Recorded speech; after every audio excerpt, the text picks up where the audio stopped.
वजीर सेहत टी हरीश राव ने आज जगतियाल एमसीएच अस्पताल का अचानक दौरा किया ताकि अस्पताल के कामकाज का जायजा लिया जा सके, मरीजों से बातचीत की जा सके और अस्पताल के वक्फ अमले के साथ बातचीत की जा सके। रियासती वजीर ने ज़ाती तौर पर हर महकमे का मायना किया, हामिला ख़वातीन और उनके साथियों से बातचीत की ताकि वहाँ फराहम की जाने वाली तिब्बी खिदमात के मियार को समझा जा सके।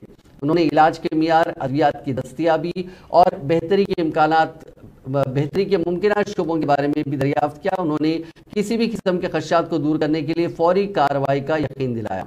वजीर हरीश राव ने अस्पताल की मौसर अद्वियात की फराहमी पर इत्मीनान का इजहार किया और तमाम मरीजों को जामे तिब्बी इमदाद फराहम करने की हुकूमत के अज़्म का अदा किया।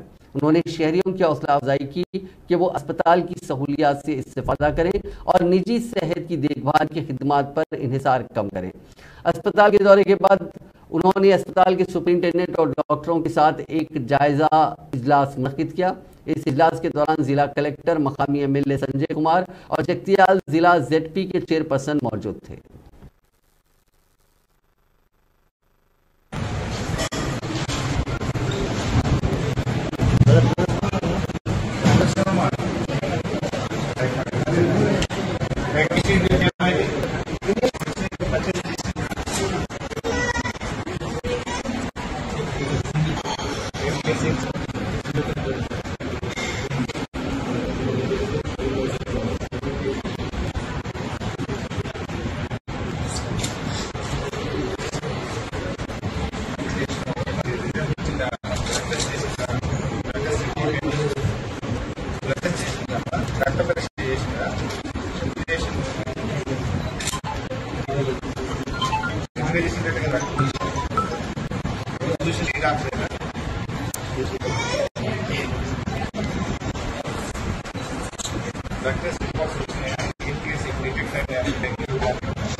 Thank you.